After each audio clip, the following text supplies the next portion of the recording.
नमस्कार, आप capital TV Uttar Pradesh देख रहे हैं। मैं हूं आपके साथ समीक्षा तिवारी। आज हम बात करेंगे मैनपुरी लोकसभा सीट से सांसद डिंपल यादव की कुल संपत्ति के बारे में।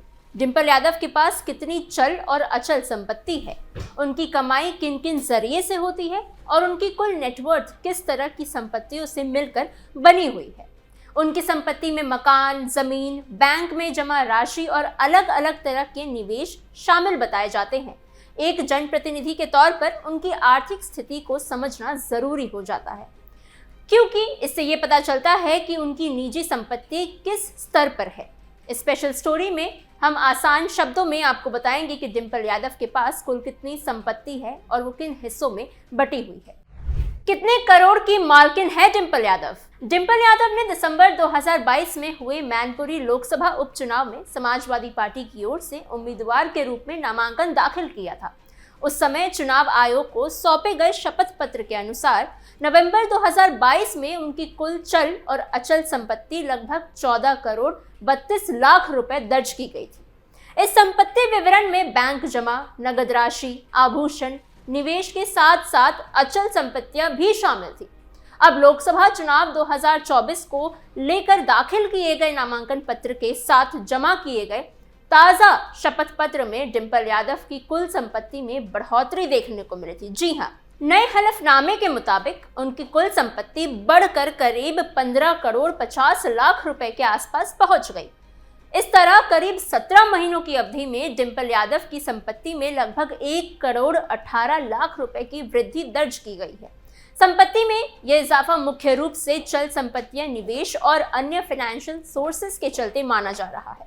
चुनावी हलफनामों के जरिए सामने आने वाले ये आंकड़े सार्वजनिक होते हैं और मतदाता को उम्मीदवारों की आर्थिक स्थिति की जानकारी देने का एक माध्यम भी बनते हैं।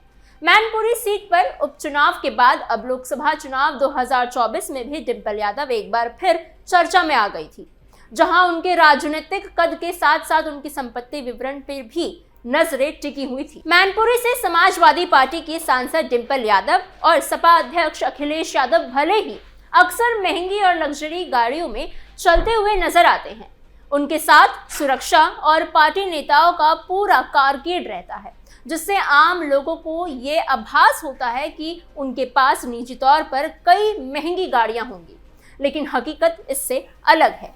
नामांकन के दौरान चुनाव आयोग को सौंपे गए शपथ पत्र के मुताबिक डिंपल यादव और अखिलेश यादव के नाम पर एक भी निजी कार दर्ज नहीं है। जी हाँ, शपथ पत्र में दी गई जानकारी के अनुसार डिंपल यादव कुल 15.5 करोड़ रुपए से अधिक की संपत्ति की मालकिन है। इसमें चल और अचल दोनों तरह की संपत्तियां शामिल है। डिंपल यादव के पास नगद राशि के रूप में 5,72,445 रुपए मौजूद हैं, जबकि उनकी कुल चल संपत्ति का मूल्य 5.10 करोड़ रुपए की अधिक से बताया जाता है। इसमें बैंक बैलेंस, निवेश और अन्य फाइनेंशियल एसेट्स भी शामिल है। वहीं अगर अचल संपत्ति की बात करें तो डिंपल यादव के नाम पर 10.44 करोड़ रुपए से अधिक की अचल संपत्ति दर्ज है। इसमें जमीन, मकान और अन्य रियल एस्टेट संपत्तियां भी शामिल है। शपथ पत्र में यह भी स्पष्ट किया गया है कि उनके पास कोई निजी वाहन नहीं है, जबकि सार्वजनिक कार्यक्रमों में और चुनावी दौरों के दौरान वो सरकारी या पार्टी की ओर से उपलब्ध कराई गई गाड़ियों का उपयोग करती हैं। राजनीतिक जानकारों के मुताबिक नेताओं के पास कारकेड होना सुरक्षा और प्रोटोकॉल का एक हिस्सा होता है, ना कि निजी संपत्ति का एक संकेत। अखिलेश यादव और डिंपल यादव का मामला भी कुछ इसी तरीके का है, जहां उनकी सार्वजनिक छवि और वास्तविक निजी संपत्ति में साफ अंतर नजर आता है। थोड़ी सी बात अब डिंपल यादव के पति और समाजवादी पार्टी के राष्ट्रीय अध्यक्ष अखिलेश यादव की संपत्ति को लेकर भी कर ही लेते हैं। चुनावी हलफनामे के मुताबिक अखिलेश यादव के पास 25,71,804 रुपए नकद मौजूद है, जो एक प्रतिनिधि के तौर पर उनकी व्यक्तिगत फाइनेंशियल स्टेटस को दर्शाता है। इसके अलावा अखिलेश यादव की चल संपत्ति करीब 9.12 करोड़ रुपए की बताई गई है। इसमें बैंक जमा, निवेश, बीमा पॉलिसी, वाहन और अन्य मूल्यवान चीजें भी शामिल है। ये आंकड़ा उनके राजनीतिक जीवन के साथ साथ उनकी व्यक्तिगत आर्थिक स्थिति का भी एक झलक हमें देता है। वहीं अगर अचल संपत्ति की बात करें तो अखिलेश यादव के नाम पर 17 करोड़ 22 लाख रुपए से अधिक की संपत्ति दर्ज है। इसमें जमीन, मकान और अन्य स्थायी संपत्तियां भी शामिल है, जो अलग अलग स्थानों पर स्थित बताई जाती है। कुल मिलाकर अखिलेश यादव की घोषित संपत्ति ये दिखाती है कि वो उत्तर प्रदेश की राजनीति के सबसे प्रभावशाली नेता में से एक होने के साथ साथ आर्थिक रूप से भी मजबूत स्थिति में है। ऐसे में उनकी संपत्ति से जुड़े ये आंकड़े राजनीतिक चर्चाओं और चुनावी बहसों में अक्सर सुर्खियों का हिस्सा बना ही देती हैं। डिंपल यादव को हीरे जेवरात का बुखार। डिंपल यादव को हीरे और जेवरात का खास शौक बताया जाता है। उपलब्ध जानकारी के अनुसार उनके पास कुल 2.774 किलोग्राम से अधिक सोने के गहने हैं। जी हाँ, जिनकी कीमत मौजूदा बाजार दरों के हिसाब से काफी अधिक आंकी जा सकती है। इसके अलावा डिंपल यादव के पास 127.75 कैरेट का हीरा भी मौजूद है, जिसकी कीमत लगभग 60,76,687 रुपए बताई गई है। ये हीरा उनकी कीमती संपत्तियों में से एक प्रमुख हिस्सा माना जाता है। इतना ही नहीं, बल्कि डिंपल यादव के पास 203 ग्राम मोती भी है, जो उनके ज्वेलरी कलेक्शन को और भी खास बना देते हैं। आभूषणों के अलावा उनके पास आधुनिक सुविधाओं से जुड़ी चीजें भी हैं। जानकारी के अनुसार उनके पास करीब 1.25 लाख रुपए कीमत का एक कंप्यूटर भी है, जो उनके दैनिक कार्यों और डिजिटल जरूरतों के लिए इस्तेमाल किया जाता है। वहीं अगर हम बात करें डिंपल यादव के पति और समाजवादी पार्टी के प्रमुख नेता अखिलेश यादव की, तो उनके पास भी कई महंगी और उपयोगी चीजें दर्ज है। अखिलेश यादव के पास 76,000 रुपए से अधिक कीमत का एक मोबाइल फोन है। इसके साथ ही वो फिटनेस को लेकर भी सजग नजर आते हैं, क्योंकि उनके पास करीब 5.34 लाख रुपए की एक एक्सरसाइजिंग मशीन मौजूद है। इसके अलावा अखिलेश यादव के पास 1.6 लाख रुपए की क्रॉकरी भी दर्ज की गई है, जो उनके घरेलू सामानों में शामिल है। इस तरह दोनों के पास मौजूद संपत्तियों और कीमती चीजों से ये साफ झलकता है कि उनकी जीवन शैली स्तर में काफी ऊंचाई है और वो आधुनिक सुविधाओं के साथ साथ कीमती आभूषणों और सामानों का भी शौक रखते हैं। इस तरह जहां एक और यादव परिवार की संपत्तियों का विवरण सामने आता है, वहीं दूसरी ओर उनके ऊपर मौजूद कर्ज की भी जानकारी सार्वजनिक रिकॉर्ड का एक हिस्सा है। चुनावी हलफनामों और वित्तीय घोषणाओं के जरिए नेताओं की आर्थिक स्थिति को लेकर पारदर्शिता बनाए रखने का दावा किया जाता है, ताकि जनता को उनके आय, संपत्ति और देनदारियों की पूरी जानकारी मिल सके। कितने कर्ज में है डिंपल अखिलेश की जोड़ी? डिंपल यादव के नाम पर कुल 74 करोड़ 44 लाख रुपए से अधिक का कर्ज भी दर्ज है।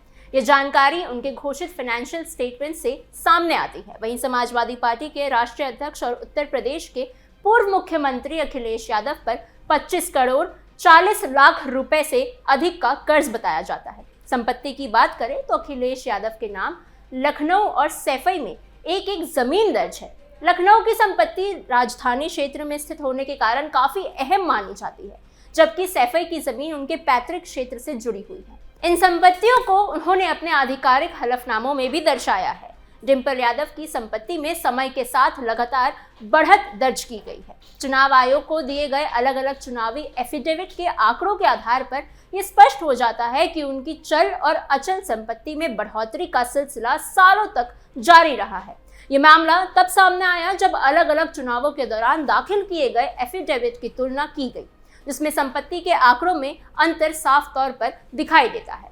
साल 2009 में डिंपल यादव ने पहली बार सक्रिय राजनीति में कदम रखते हुए चुनावी मैदान में अपनी किस्मत आजमाई थी। उस समय उन्होंने चुनाव आयोग को जो एफिडेविट सौंपा था, उसके अनुसार उनकी कुल चल और अचल संपत्ति लगभग 2 करोड़ रुपए के आसपास थी। ये आंकड़ा उस दौर में एक उभरती हुई राजनीतिक शख्सियत के रूप में उनकी आर्थिक स्थिति को दर्शाता था। इसके बाद साल 2012 में डिंपल यादव ने कन्नौज लोकसभा सीट से हुए उपचुनाव में अपनी उम्मीदवारी दर्ज कराई थी। इस चुनाव के दौरान दाखिल किए गए एफिडेविट में उनकी संपत्ति में बहुत ज्यादा बढ़ोतरी देखने को मिली। महज 3 सालों के भीतर उनकी चल और अचल संपत्ति में करीब 7 करोड़ रुपए की वृद्धि दर्ज की गई। 2012 के एफिडेविट के अनुसार उनकी कुल संपत्ति बढ़कर लगभग 9 करोड़ रुपए हो गई थी, जो कि 2009 के मुकाबले कई गुना अधिक थी। हालांकि इसके बाद के सालों में उनकी संपत्ति में उसी स्तर की तेजी वृद्धि देखने को नहीं मिली। बाद के एफिडेविट में संपत्ति में बढ़ोतरी सीमित रही, जिससे यह संकेत मिलता है कि 2009 से 2012 के बीच का समय जो था उनकी संपत्ति वृद्धि के लिहाज से सबसे ज्यादा बड़ा रहा था।